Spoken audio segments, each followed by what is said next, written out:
Hello and welcome, classmates. This is Digital Platform number 4, Podcast on Style Guides. My name is Celso Contreras. Let's begin. For this assignment, we are to create a 1 to 3 minute podcast that addresses the following questions. Number 1, what are writing style guides? Number 2, why do people use them?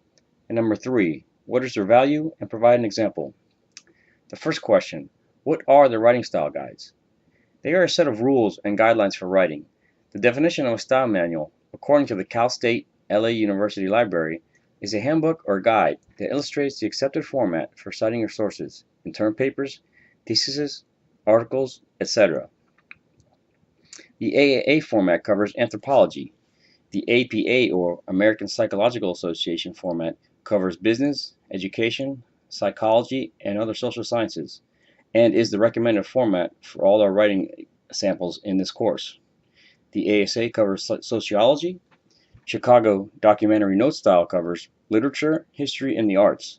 Chicago Author Date System covers physical, natural, and social sciences. The CSE, science.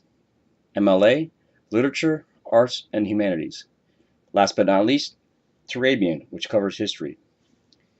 The second question, why do people use them? Again, each specific area has its own format or its own set of rules and guidelines which must be followed. Each one is distinct and it needs to maintain a certain level of consistency. The sources must be credited and just credited in the proper format as well. It is very important to do so. Number 3, what is their value, and provide an example. APA style format, it needs to be uniform. Again, it's based on the subject matter, and it helps with proper evaluation. Recently, we conducted a literature review, and basically this helps to identify and understand the paper with regards to that format. And again, the information needs to be conveyed in the correct format. Let's take a look at an example of the APA format.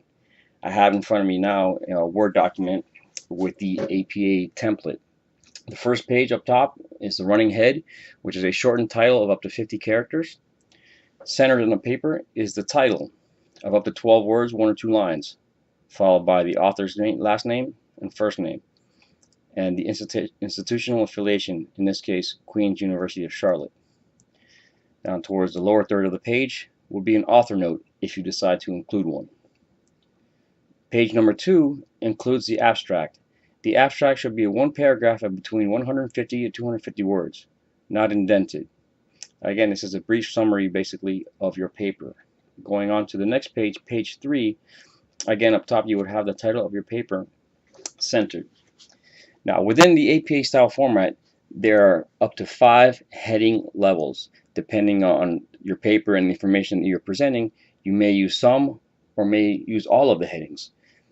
And the papers that I have written so far, I've only used up to 3 heading levels. Let me just touch on that briefly. Heading 1 is a central idea or topic or information that you're trying to convey in your paper. It is written in bold and it's centered on the paper.